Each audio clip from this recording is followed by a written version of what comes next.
50ನೇ cinema 100ನೇ cinema ಅಂದಾಗ ಅದೊಂದು mile stone. 50ನೇ cinema ಅಂತ ಒಂಥರ ನನಗೆ ಅದು ಹೇಗಾಯ್ತು ಅಂತ ಅನ್ಸುತ್ತೆ.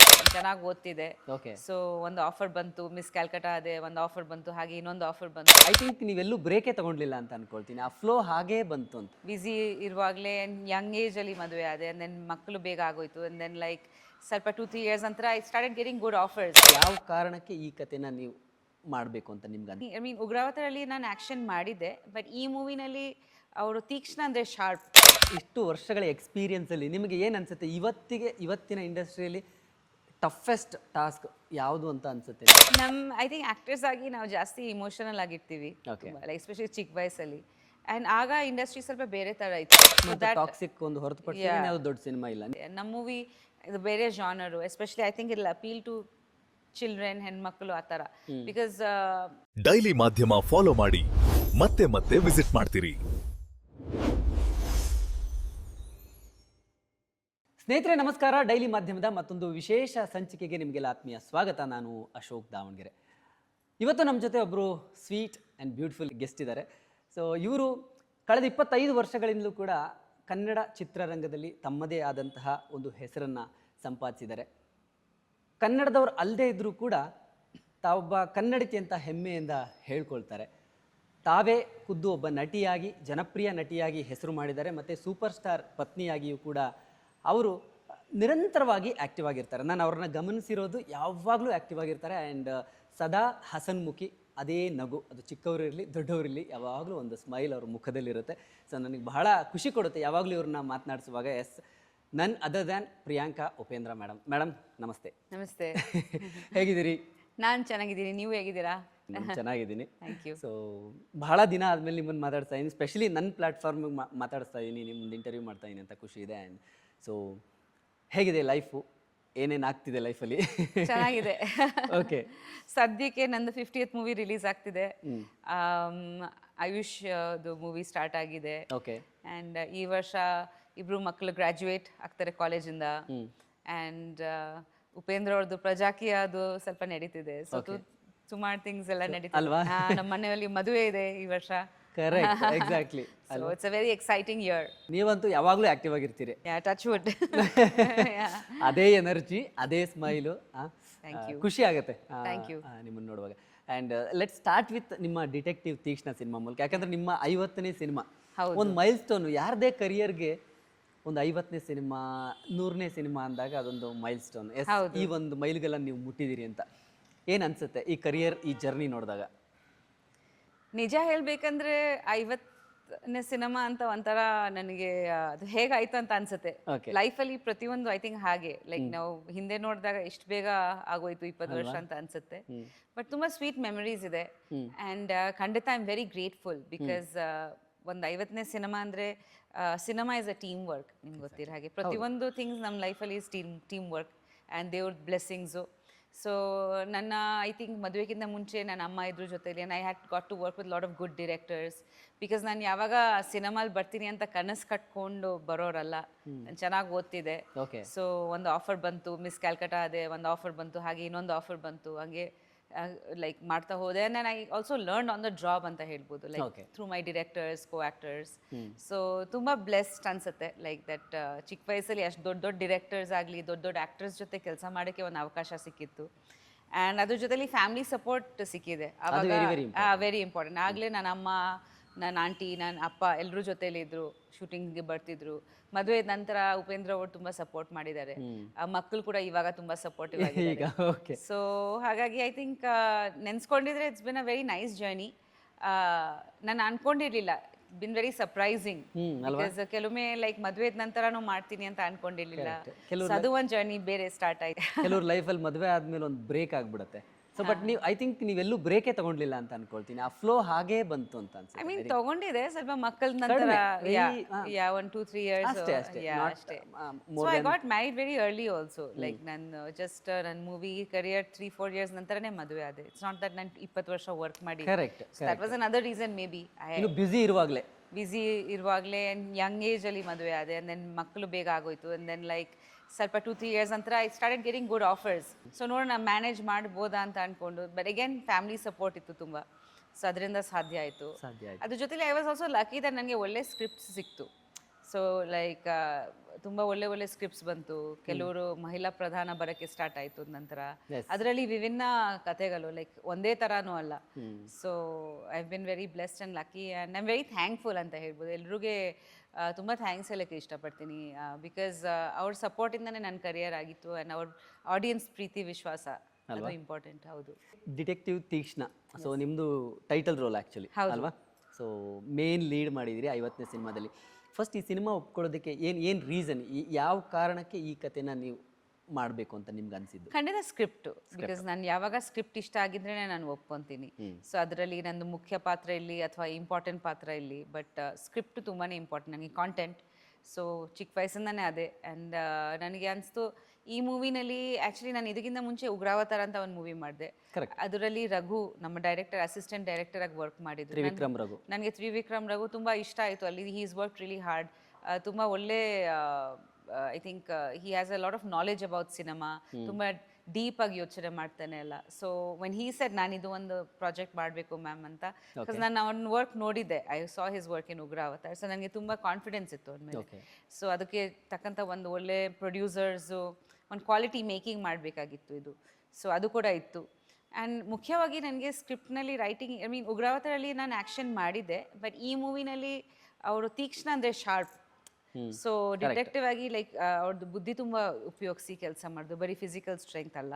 ಸೊ ಅದು ತುಂಬ ಖುಷಿ ಆಯಿತು. ಆಮೇಲೆ ಕ್ಯಾರೆಕ್ಟರ್ದು ಒಂದು ಜರ್ನಿ ಇದೆ, ಚಿಕ್ಕ ವಯಸ್ಸಿಂದ ಹೇಗೆ ಅವಳು ಡಿಟೆಕ್ಟಿವ್ ತೀಕ್ಷ್ಣ ಆಗ್ತಾಳೆ. ಸೊ ಒಂದು ಗ್ರಾಫ್ ಇದೆ. ಸೊ ಅದು ತುಂಬ rare actually, heroine characters like heroine ಪ್ರಧಾನ ಮೂವಿನಲ್ಲಿ ಆ ಥರ ಗ್ರಾಫ್ ಸಿಕ್ಕೋದು. ಪ್ಲಸ್ ನನ್ನ 50th ಮೂವಿಗೆ ಐ ಥಿಂಕ್ ಎಲ್ಲ kind of came together. So ಹಾಗಾಗಿ ನನಗೆ ಇದು ಆ್ಯಪ್ಟ್ ಅನಿಸ್ತು. ಆಕ್ಷನ್ ಎಲ್ಲ ಚೆನ್ನಾಗಿ ಮಾಡಿದಿರಿ. Thank you. ನೀವು ಶೋರಿಲ್ ನೋಡಿದ್ದೀರಾ? ಶೋರಿಲ್ ನೋಡಿಲ್ಲ, ಅಂದ್ರೆ ಟ್ರೈಲರ್ ಎಲ್ಲ ಬಂತಲ್ಲ, ಕೆಲವು ನಿಮ್ದು ಎಂಟ್ರಿ ಇರ್ಬೋದು, ಗೊತ್ತಾಗುತ್ತೆ. ಇದರಲ್ಲಿ ಆಕ್ಚುಲಿ ಸೆಕೆಂಡ್ ಟೈಮ್ ಅಲ್ವಾ, ಉಗ್ರಾವತಾರಲ್ಲಿ ಒಂದು ಎಕ್ಸ್ಪೀರಿಯನ್ಸ್ ಆಗಿತ್ತು, ಸ್ವಲ್ಪ ಇನ್ನೂ ಕಾನ್ಫಿಡೆನ್ಸ್ ಇತ್ತು. ಬಟ್ ಇದರಲ್ಲಿ ಸ್ವಲ್ಪ ಸ್ಟೈಲೈಸ್ಡ್ ಇದೆ, ಅದರಲ್ಲಿ ಸ್ವಲ್ಪ ಮಾಸ್ ರಾ ಆಕ್ಷನ್ ಇದೆ. ಇದರಲ್ಲಿ ಸ್ವಲ್ಪ ಇನ್ನೂ ಸ್ಟೈಲೈಸ್ಡ್, ಸ್ವಲ್ಪ ಕ್ಲಾಸಿ ಆಕ್ಷನ್ ಮಾಡಿದ್ದಾರೆ. ಓಕೆ, ಅದಕ್ಕೆ ಅಂತ ಏನಾದರೂ ಪ್ರಿಪರೇಷನ್ಸ್ ನೀವು ಮಾಡ್ಕೊಳ್ತೀರಾ ಈ ಥರದ ಸಿನಿಮಾ ಮಾಡುವಾಗ? ಖಂಡಿತ ಮಾಡಲೇಬೇಕು. ಫಸ್ಟ್ ಆಫ್ ಆಲ್ ನಾವು ಪ್ರಿಕಾಷನ್ಸ್ ತಗೋಬೇಕು, ದಟ್ ಯಾರಿಗೆ ಹರ್ಟ್ ಆಗಬಾರ್ದು. ಸೆಕೆಂಡ್ ಆಫ್ ಆಲ್ ಸ್ವಲ್ಪ ಸ್ಟ್ರೆಂತ್ ಟ್ರೈನಿಂಗ್, ಮಸಲ್ ಅಲ್ಲಿ ಸಾಫ್ಟ್ ಬಾಡಿ ಸಾಫ್ಟ್ ಆಗಿದ್ರೆ ಎಡ್ ಬಿಡೋದು ಯುನೋ ಪ್ರಾಬಬಿಲಿಟಿ ಇರುತ್ತೆ. ಸೊ ಅದು ಫೈಟ್ಗಿಂತ ಮುಂಚೆ ಸ್ವಲ್ಪ ವರ್ಕೌಟ್ಸ್ ಆಗಲಿ, ಡಯಟ್ ಸ್ವಲ್ಪ ಚೇಂಜ್ ಮಾಡಬೇಕಾಗಿತ್ತು. ಇಷ್ಟು ವರ್ಷಗಳ ಎಕ್ಸ್ಪೀರಿಯನ್ಸಲ್ಲಿ ನಿಮಗೆ ಏನು ಅನಿಸುತ್ತೆ, ಇವತ್ತಿನ ಇಂಡಸ್ಟ್ರಿಯಲ್ಲಿ ಟಫೆಸ್ಟ್ ಟಾಸ್ಕ್ ಯಾವುದು ಅಂತ ಅನಿಸುತ್ತೆ ನಿಮಗೆ? I think toughest task is to stay calm. I think actors ಆಗಿ ನಾವು ಜಾಸ್ತಿ ಇಮೋಷನಲ್ ಆಗಿರ್ತೀವಿ, ಲೈಕ್ ಎಸ್ಪೆಷಲಿ ಚಿಕ್ಕ ವಯಸ್ಸಲ್ಲಿ. ಆ್ಯಂಡ್ ಆಗ ಇಂಡಸ್ಟ್ರಿ ಸ್ವಲ್ಪ ಬೇರೆ ಥರ ಇತ್ತು. ಆ್ಯಕ್ಟರ್ಸ್ ಯೂಶ್ವಲಿ ತುಂಬ ಪ್ಯಾಷನೆಟ್ ಆಗಿರ್ತೀವಿ ನಾವು ನಮ್ಮ ಕ್ರಾಫ್ಟ್ ಬಗ್ಗೆ, ನಮ್ಮ ಮೂವೀಸು. ಐ ಮೀನ್ ನಾನು ಬರ್ತಾ ಕಲ್ತಿದ್ದೀನಿ. ನಾನು ಚಿಕ್ಕ ವಯಸ್ಸಲ್ಲಿ ನಿಮ್ಗೆ ಹೇಳಿದೆ ನನಗೆ ಆಸೆ ಇರಲಿಲ್ಲ, ಬಟ್ ಬಂದಾದ್ಮೇಲೆ ನಾನು ತುಂಬ ಸೀರಿಯಸ್ ಆಗಿ ವರ್ಕ್ ಮಾಡಿದೆ. ನಾನು ಕಲಿಬೇಕು, ಲ್ಯಾಂಗ್ವೇಜ್ ಕಲಿಬೇಕು, ಆ್ಯಕ್ಟಿಂಗ್ ಬಗ್ಗೆ ಏನೋ ಚರ್ಚೆ ಮಾಡಬೇಕು, ಕಲಿಬೇಕು. ಸೊ ಅದು ಒಂದು ಪ್ರಯತ್ನ ಇದ್ದೇ ಇತ್ತು ನನಗೆ. ಬಟ್ ಕೆಲವರು ಯಾರ್ಯಾರು ಐ ಥಿಂಕ್ ತುಂಬ ಕಲ್ತ್ಕೊಂಡ್ಬರ್ತಾರೆ, ಅವ್ರಿಗೆ ಸ್ವಲ್ಪ ಮೂವೀಸ್ ಬರಬೇಕು, ಕರೆಕ್ಟ್, ಆ್ಯಂಡ್ ಮೂವೀಸ್ ರಿಲೀಸ್ ಆಗಬೇಕು, ನೆಕ್ಸ್ಟ್ ಮೂವಿ ಸ್ಟಾರ್ಟ್ ಮಾಡಬೇಕು. ಅದು ಒಂದು ಪೇಸ್ ಹೇಳೋಕ್ಕಾಗಲ್ಲ, ನೆಕ್ಸ್ಟ್ ಮೂವಿ ಯಾವಾಗ ಆಗುತ್ತೆ ಅಥವಾ ಒಳ್ಳೆ ಹಿಟ್ ಆಗುತ್ತಾ ಫ್ಲಾಪ್ ಆಗುತ್ತೆ ನಮ್ಮ ಕೈಯಲ್ಲಿ ಇರಲ್ಲ. ಸೊ ಈ movie industry is little volatile ಅಂತ ಹೇಳ್ಬೋದು. 9 to 5 ಜಾಬ್ ಥರ ಅಲ್ಲ. ಅದರಲ್ಲಿ ನಾವು ಪೇಷನ್ಸ್ ಕಲ್ಕೋಬಾರ್ದು, ಅದರಲ್ಲಿ ನಾವು ನಮ್ಮನ್ನು ನೋಡ್ಕೋಬೇಕು, ನಮ್ಮ ಮೆಂಟಲ್ ಹೆಲ್ತ್, ಫಿಸಿಕಲ್ ಹೆಲ್ತ್ ಎಲ್ಲ ನೋಡ್ಕೋಬೇಕಾಗತ್ತೆ. ಫೈನಾನ್ಷಿಯಲಿ ಕೂಡ ಬೇರೆ ಸಿಸ್ಟಮ್ಸ್ ಇರಬೇಕು, where if you are not working ಸಸ್ಟೈನಬಿಲಿಟಿಗೆ. ಸೊ ಇದೆಲ್ಲ ವಿಷಯಗಳು ಇರುತ್ತಲ್ವಾ. ಸೊ ಐ ಥಿಂಕ್ ನನ್ನ ಪ್ರಕಾರ ಒಂಥರ ಪೀಸ್ಫುಲ್ ಆಗಿರೋದು important, to be balanced actually ಅಲ್ವಾ. ಆಲ್ಸೋ ನಮ್ಮ ರೋಲ್ಸು ಕೆಲವು ಸತಿ ನಮಗೆ ಎಫೆಕ್ಟ್ ಆಗುತ್ತೆ, ಲೈಕ್ ತುಂಬ ಸ್ಟ್ರೆನ್ಯೂಯಸ್ ರೋಲ್ಸ್ ಮಾಡಿದಾಗ ಟೇಕ್ಸ್ ಅ ಟೋಲ್ ಆ್ಯಕ್ಚುಲಿ ಕೆಲವ್ರಮೆ. ತುಂಬ ಮೂವೀಸಲ್ಲಿ ನನಗೆ ಕೂಡ ಹಂಗೆ ಆಗಿದೆ, ಲೈಕ್ ಸ್ವಲ್ಪ ಬ್ರೇಕ್ ಬೇಕಾಗುತ್ತೆ. ಸೊ ತುಂಬ ಕನೆಕ್ಟ್ ಆಗಿ ಡಿಸ್ಕನೆಕ್ಟ್ ಆಗೋದು ಒಂದು ಕಲಿಬೇಕಾಗತ್ತೆ ಅಲ್ವಾ. ವೆರಿ ಕ್ವಿಕ್, ಜಸ್ಟ್ ಒಂದು ಚಿಟ್ಕೆ ಥರ ಒಂದು ಕ್ಯಾರೆಕ್ಟರ್ ಇಂದ. ಬಿಕಾಸ್ ನಾನೆಲ್ಲೋ ಕೇಳಿದ್ದೀನಿ ಅಥವಾ ಓದ್ತಾ ಇದೆ ದಟ್ ಯೂನಿವರ್ಸ್ಗೆ ಗೊತ್ತಿಲ್ಲ ದಟ್ ನೀವು ಆ್ಯಕ್ಟಿಂಗ್ ಮಾಡ್ತಾ ಇದ್ದೀರಾ. ನಿಮ್ಮ ಬಾಡಿಗೆ ಒಂದು ರೆಸ್ಪಾನ್ಸ್ ಅಂದರೆ ಇಫ್ ನಾವು ಒಂದು ಸೀನ್ ಮಾಡ್ತಾ ಇದ್ದೀವಿ ತುಂಬ ಇಮೋಷನಲ್, ಸೊ ನಿಮ್ಮ ಬಾಡಿ, ನಿಮ್ಮ ಮೈಂಡ್ಗೆ ಗೊತ್ತಿದೆ, ಅದ್ರ ಬಾಡಿನ ಅದನ್ನೇ ಫೀಲ್ ಮಾಡ್ತಿದ್ದಾರೆ ಅಲ್ಲ, ನೀವು ಅಳ್ತಾ ಇದ್ದೀರಾ, ಏನೋ ಆಗಿದೆ. ಸೊ ಬಾಡಿ ಮೇಲೆ ಅದು 80% ಎಫೆಕ್ಟ್ ಆಗುತ್ತೆ ಆ ಸೀನ್ ಮಾಡಿದಾಗ. ಸೊ ಯೂನಿವರ್ಸಲಿ ಲೈಕ್ ಸೇಮ್ ಫೀಲಿಂಗೇ ಬರುತ್ತೆ ನಮಗೆ. ಸೊ ಬಾಡಿಗೆ ತುಂಬ ಅದು ಸ್ಟ್ರೇನ್ ಆಗುತ್ತೆ. ವೆರಿ ಟ್ರೂ, ಡೀಪ್ ವಿತಿನ್ ತುಂಬ. ಬಿಕಾಸ್ ನೀವು ಅಟ್ಲೀಸ್ಟ್ 80% ಅದನ್ನು ಫೀಲ್ ಮಾಡ್ಕೊಂಡು ಮಾಡ್ತೀರಾ. So your body goes to so many things, each and every character ಜೊತೆಲಿ. ಸೊ ಐ ಥಿಂಕ್ ಅದು ಒಂದು ಡಿಸ್ಕನೆಕ್ಟ್ ಮಾಡಿ ರಿಜುವಿನೇಟ್ ಆಗೋದು ಇದೆಯಲ್ವಾ, ತಿರ್ಗಾ ಫ್ರೆಶ್ ಆಗೋದು, ನೆಕ್ಸ್ಟ್ ಮೂವಿಗೆ ಸ್ಟ್ರೆಂತ್ ತರೋದು. ಆಮೇಲೆ ಇವಾಗ ಔಟ್ಕಮ್ ಏನು ಅದು ಒಂದು ಪ್ರೆಷರ್ ಇರುತ್ತೆ ಎಲ್ಲ ಆ್ಯಕ್ಟರ್ಸ್ಗೆ. ಐ ಮೀನ್ ಇಡೀ ಟೀಮ್ಗೆ ಇರುತ್ತೆ, ಬಟ್ ಐ ಥಿಂಕ್ ಆ್ಯಕ್ಟರ್ಸ್ ಮೇಲೆ ಎಸ್ಪೆಷಲಿ ಜಾಸ್ತಿ ಬರುತ್ತೆ. ಮೂವಿದು ಲೈಕ್ ಸಕ್ಸಸ್ ಆಗಲಿ, ಕಲೆಕ್ಷನ್ಸ್ ಆಗಲಿ, ಸೊ ಅದು ಕೂಡ ಒಂದು ಆ್ಯಡೆಡ್ ಸ್ಟ್ರೆಸ್ ಅಲ್ವಾ? ಸೊ ಇದೆಲ್ಲ ಮ್ಯಾನೇಜ್ ಮಾಡೋದು ಇದೆಯಲ್ವಾ, because you are one human being. It's not like an industry. ಬೇರೆ ಥಿಂಗ್ಸ್ ಅಂದರೆ ಒಂದು ಕಾರ್ಪೊರೇಟ್ ಆಫೀಸ್ ಇರುತ್ತೆ, ಅಲ್ಲಿ 108 ಜನ ಇರುತ್ತೆ. ಇದು ನೀವೇ ಒಬ್ರು, ನಿಮ್ಮಲ್ಲಿನೇ ಎಲ್ಲ, ನಿಮ್ಮ ಆ್ಯಕ್ಟಿಂಗು, ನಿಮ್ಮ movie, it's all on one human being ಅಲ್ವಾ. ಸೊ ಆ ಸ್ಟ್ರೆಸ್ನ ಮ್ಯಾನೇಜ್ ಮಾಡೋದು ಒಂದು ಕಳೆ ಅನ್ಸುತ್ತೆ ನನಗೆ. ಅಲ್ವಾ? ನಿಜ, ನೋಡೋರಿಗೆ ತುಂಬ ಸಿಂಪಲ್ ಅನ್ಸುತ್ತೆ. ಅವ್ರ ಆ್ಯಕ್ಟ್ರೆಸ್ಸು ಅಥವಾ ಆ್ಯಕ್ಟರು ಅವ್ರೇನು ಪರ್ಫಾರ್ಮ್ ಮಾಡಿದ್ದಾರೆ, ಅವ್ರೇನು ಆ್ಯಕ್ಟ್ ಮಾಡಿದ್ದಾರೆ ಅಷ್ಟೇ ಅಂತ ಅನ್ಕೊಂಡ್ರೆ ನೋಡೋರಿಗೆ. ಬಟ್ ಆ್ಯಸ್ ಆ್ಯನ್ ಆ್ಯಕ್ಟ್ರೆಸ್ ಅಥವಾ ಆ್ಯಕ್ಟರ್ ನೀವು ಅಲ್ಲಿ ನಿಂತು ನೋಡಿದಾಗ ಆ ಕ್ಯಾರೆಕ್ಟರ್ನ ತಗೊಂಡೇ ಮಾಡಬೇಕು ಒಳಗಡೆ. ತಗೊಂಡೇ ಮಾಡಬೇಕು. ಆ್ಯಂಡ್ ಹ್ಯೂಮಂಗಸ್ ರೆಸ್ಪಾನ್ಸಿಬಿಲಿಟಿ, ಬಿಕಾಸ್ ಬಜೆಟ್ಸ್ ತುಂಬ ದೊಡ್ಡದಾಗಿರುತ್ತೆ. ಎಸ್ಪೆಷಲಿ ಯಾರ್ಯಾರು ಪ್ರಧಾನ ರೋಲಲ್ಲಿ ಇರ್ತಾರೆ ಅವ್ರ ಮೇಲೆ ತುಂಬ ಪ್ರೆಷರ್ ಇರುತ್ತೆ, ಇನ್ ದ ಸೆನ್ಸ್ ದಟ್ ಆ ಮೂವಿನ ಕ್ಯಾರಿ ಮಾಡೋದಿದೆ ಅಲ್ವಾ. So it's not an easy job actually. ತುಂಬ ತಿಳ್ಕೊಬೇಕಾಗತ್ತೆ ಯಾವ ರೀತಿ ಆ ಮೂವಿನ, ಐ ಮೀನ್ ತುಂಬ ಹೋಮ್ವರ್ಕ್ ಮಾಡಬೇಕಾಗತ್ತೆ. ಸೊ ಆ್ಯಂಡ್ ತುಂಬ ಶ್ರಮ ಪಡಬೇಕಾಗತ್ತೆ. So it's a very difficult job. ಖಂಡಿತ. ಸೊ ಡಿಟೆಕ್ಟಿವ್ ತೀಕ್ಷ್ಣದಲ್ಲಿ ನಿಮ್ಗೆ ತುಂಬ ಚಾಲೆಂಜಿಂಗ್ ಪಾರ್ಟ್ ಅಂತ ಯಾವುದಾಗಿದ್ದು? ನಾನು ತುಂಬಾ ಇವಾಗ ಇತ್ತೀಚೆಗೆ ಮಾತ್ರ ಸೆಕೆಂಡ್ ಇನ್ನಿಂಗ್ಸ್ ಹೌದು, ಅದರಲ್ಲಿ ಕೂಡ ಲಿಟಲ್ ಲೇಟ್. 10 years ಮುಂಚೆ ನಾನು ಹಾರರು ಇದು ಅದೆಲ್ಲ ಮಾಡ್ತಿದ್ದೆ. ಬಟ್ ಐ ಥಿಂಕ್ 5 years ಬ್ಯಾಕಿಂದ ಈ ಕೋವಿಡ್ ಟೈಮಿಂದಾನೇ ಇದು ಸ್ಟಾರ್ಟ್ ಆಗಿತ್ತು. So I am trying my best. ನಾನು ಕೂಡ ನನಗೆ ಆ್ಯಕ್ಚುಲಿ ಅದು ನಾನು ಫಿಟ್ ಆಗಬೇಕಂತ ಇದರಿಂದನೇ ಒಂದು ಬ್ಯಾಕ್ವರ್ಡ್ಸ್ ವರ್ಕ್ ಮಾಡಿದೆ. ಓಕೆ, ಈ ಮೂವಿಯಿಂದ ನಾನು ಫಿಟ್ ಆಗಬೇಕು ಅಂತ. ಸೊ ಅದು ಒಂದು ಒಳ್ಳೇದು ಆ್ಯಕ್ಚುಲಿ. ಸೊ ನಮ್ಮನ್ನ ನಾವು ಚಾಲೆಂಜ್ ಮಾಡ್ತಾ ಇರಬೇಕು. I think as actors physically those fight is difficult always ಅಲ್ವಾ? ಅದು ಅಲ್ಲದೆ I don't think challenging, specially women. Yeah, but ಕೆಲವರು ತುಂಬಾ ಚೆನ್ನಾಗಿ ಮಾಡ್ತಾರೆ actually. Women they are very fit. ಅಂದ್ರೆ ಅವ್ರು ಮೊದಲಿಂದನೂ ಅದನ್ನ ಮಾಡ್ಕೊಂಡು ಬಂದಿರ್ತಾರೆ. ಹೌದು, ಮೊದಲಿಂದ ಹೀರೋಯಿನ್ಸ್. ಸೊ ನಾನಿನ್ನೂ ಅದು ಕಲಿತಾ ಇದ್ದೀನಿ. ಆ್ಯಂಡ್ ಅದ್ರ ಜೊತೆಲಿ ಐ ಥಿಂಕ್ ಚಾಲೆಂಜಿಂಗ್ ಅಂತ ಏನೇನಿಲ್ಲ, just to present the character in a new way. ನಂದು ಒಂದು ಪ್ರಯತ್ನ ಅಂದರೆ ಪ್ರತಿಯೊಂದು ಮೂವಿನಲ್ಲಿ ನಾನು ಬೇರೆ ಥರ ಕಾಣಿಸ್ಕೋಬೇಕು. ಸೊ ಆ ಕ್ಯಾರೆಕ್ಟರ್ಗೆ ಸಂಪೂರ್ಣವಾಗಿ ಆ ಕ್ಯಾರೆಕ್ಟರ್ ಥರನೇ ಕಾಣಿಸ್ಬೇಕು. ಎಲ್ಲೋ ನಾನು ಪ್ರಿಯಾಂಕಾ ಥರ ಕಾಣಿಸ್ಬಾರ್ದು. ಸೊ ಇದ್ರ ಹಿಂದೆ ಇನ್ನೊಂದು ಮೂವಿ ಬಂತು, ಅದರಲ್ಲಿ ನಾನು ಕೇರ್ ಗಿವರ್ ಪಾತ್ರ ಮಾಡಿದೆ, ಕಂಪ್ಲೀಟ್ಲಿ ವಿದೌಟ್ ಮೇಕಪ್. ಅದರಲ್ಲಿ ಇನ್ನೊಂದು ಸ್ವಲ್ಪ ದಪ್ಪ ಆಗಿದೆ. ಸೊ ಪ್ರತಿಯೊಂದು ರೋಲ್ಗೆ ನಾನು ಬೇರೆ ಥರ ಕಾಣಿಸ್ಕೋಬೇಕು ಅನ್ನೋ ಒಂದು ಪ್ರಯತ್ನ ಇರುತ್ತೆ. ಸೊ ನನ್ನ ಆಡಿಯನ್ಸ್ಗೆ ಒಂದು ಹೊಸ ಥರ ನನ್ನನ್ನು ನೋಡಬೇಕು ಅಂತ ಒಂದು ಇದಿರುತ್ತೆ ಅಲ್ವಾ. ಸೊ ಅದು ನನಗೆ ಖುಷಿ ಕೊಡುತ್ತೆ. ಸೊ ಇದರಲ್ಲಿ ಒಂಚೂರು ವೆಸ್ಟರ್ನ್ ಲುಕ್ ಇತ್ತು. ಸೊ ಬಿಕಾಸ್ ಅವರು ಸ್ವಲ್ಪ ಇಂಟರ್ನ್ಯಾಷನಲ್ ಡಿಟೆಕ್ಟಿವ್ ಆ ಥರ ಫೀಲು, ಲೈಕ್ ಯೂನಿವರ್ಸಲ್ ಒಂಥರ ಡಿಟೆಕ್ಟಿವ್ದು feel. So white shirt, black pant, jackets. So ಸ್ವಲ್ಪ ವೆಸ್ಟರ್ನ್ ಲುಕ್ ಇತ್ತು. ಸೊ ಅದಕ್ಕೆ ತಕ್ಕಂಥ ಹೇರ್, ಮೇಕಪ್ಪು, ಬಾಡಿ ಲ್ಯಾಂಗ್ವೇಜ್ ಆಗಲಿ, ಡೈಲಾಗ್ ಡೆಲಿವರಿ ಆಗಲಿ, ಆ್ಯಕ್ಷನ್ ಆಗಲಿ, ಅದೇ ಥರ ಟ್ರೈ ಮಾಡಿದ್ದೀನಿ. ಸೊ ನೀವು ಅವಾಗಲೇ ಹೇಳಿದ್ರಿ ಸಿನಿಮಾ ರೈಟ್ ಟೈಮಿಗೆ ರಿಲೀಸ್ ಮಾಡೋದು ಬಹಳ ಇಂಪಾರ್ಟೆಂಟ್ ಅಂತ. ಸೊ ಈಗ ರೈಟ್ ಟೈಮ್ ಅಂತ ಅನ್ಸುತ್ತಾ? ಈಗ ನೀವು August 7th ರಿಲೀಸ್ ಮಾಡ್ತಾ ಇದ್ರಲ್ಲ ಸಿನಿಮಾ, ನಮಗೆ ಆ ಡೇಟ್ ಸಿಕ್ಕಿದೆ. ಆ್ಯಂಡ್ ವ್ಯಾರಿಯಸ್ ಫ್ಯಾಕ್ಟರ್ಸ್ ನೋಡಬೇಕಾಗುತ್ತೆ. ಬೇರೆ ಮೂವೀಸ್ ಯಾವುದು ಬರ್ತಿದೆ, ನಮಗೆ ಯಾವ ಥರ ಥಿಯೇಟರ್ ಸೆಟಪ್ ಸಿಕ್ತಿದೆ. ನೆಕ್ಸ್ಟ್ ಮಂತ್ ಟಾಕ್ಸಿಕ್ ಒಂದು ಹೊರತುಪಡಿಸಿ ಯಾವುದು ದೊಡ್ಡ ಸಿನಿಮಾ ಇಲ್ಲ ನಿಮಗೆ. ಒಂದು 3 weeks ಐ ಥಿಂಕ್. ಹೌದು ನೋಡೋಣ ಆ್ಯಕ್ಚುಲಿ. ಬಿಕಾಸ್ ಎಲ್ಲ ಮೂವೀಸು ಚೆನ್ನಾಗಿ ಆಗ್ಬೇಕಂತ ಆಸೆ. Because Kannada movie industry are part of the industry, right? So ನಮ್ಗೆ ಎಲ್ಲ ಮೂವೀಸ್ ಚೆನ್ನಾಗಿ ಆಗ್ಬೇಕಂತ ಆಸೆ. ನಮ್ಮ ಮೂವಿ ಇದು ಬೇರೆ genre, especially I think it appeal to children, ಹೆಣ್ಮಕ್ಳು ಆ ಥರ. ಬಿಕಾಸ್ ಮಕ್ಕಳಿಗೆ ಸಂಬಂಧಪಟ್ಟ, ಲೈಕ್ ಮಕ್ಕಳಿಗೆ ಸೂಪರ್ ಹೀರೋಸ್ ಆಗಲಿ, ಎಸ್ಪೆಷಲಿ ಯಂಗ್ ಗರ್ಲ್ಸ್ಗೆ ಒಂದು ಮಾದರಿಯಾಗಿ, ಒಂದು ಪ್ರೋತ್ಸಾಹ ಆಗಿ ಒಂದು characters. So they can be very strong as the grow up to face any challenges in life. ಆ ಥರ ಒಂದು ನನ್ನ ಐಡಿಯಾ. ಇದಕ್ಕಿಂತ ಇನ್ಸ್ಪೈರ್ ಆಗಬೇಕು ಮಕ್ಕಳು. ಸೊ ಆ ಟಾರ್ಗೆಟ್ ಆಡಿಯನ್ಸ್ಗೆ. ಸೊ ನಂಗೆ ಯಾವಾಗ ಎಕ್ಸಾಮ್ಸ್ ಇರಬಾರ್ದು, ಮಕ್ಕಳು ಫ್ರೀ ಆಗಿರಬೇಕು, ಆ ಥರ ಟೈಮ್ಗೆ ರಿಲೀಸ್ ಆಗಬೇಕು ಅನ್ನೋದಿತ್ತು.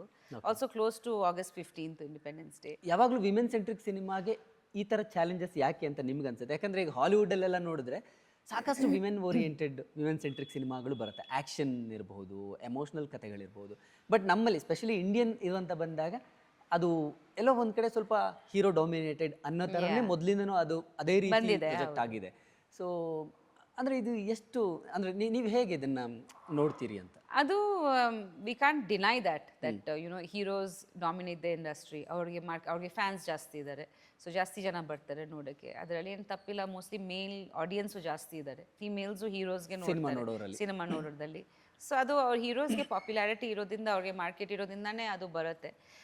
ಸೊ ನನಗೆ ಅನ್ಸುತ್ತೆ ಇದು ಚೇಂಜ್ ಆಗುತ್ತೆ ಯಾವಾಗ ಹೆಣ್ಮಕ್ಳಿಗೆ ಒಳ್ಳೆ ಒಳ್ಳೆ ಕ್ಯಾರೆಕ್ಟರ್ಸು ಆ ಥರ ರೋಲ್ಸ್ ಬಂದು ಆಡಿಯನ್ಸ್ ಬಂದರೆ ಇದು ಚೇಂಜ್ ಆಗುತ್ತೆ. ಲೈಕ್ ಫಾರ್ ಎಕ್ಸಾಂಪಲ್ ನನ್ನ ಮೂವಿ ಮಮ್ಮಿ ತುಂಬಾ ಸಕ್ಸಸ್ಫುಲ್ ಆಗಿತ್ತು. ಹೌದು. ಸೊ ಅದರಲ್ಲಿ ಐ ಥಿಂಕ್ 50 ಡೇಸ್ ಕೂಡ ಆಯ್ತು 100 ಡೇಸ್ ಆಯ್ತು. 100 ಡೇಸ್ ಆಯ್ತು ಮಮ್ಮಿ ಎಕ್ಸಾಕ್ಟ್ಲಿ. ಸಕ್ಸಸ್ಫುಲ್ ಆಗಿತ್ತು. So it doesn't, I think that movie ಚೆನ್ನಾಗಿದ್ರೆ ಜನ ಬರ್ತಾರೆ.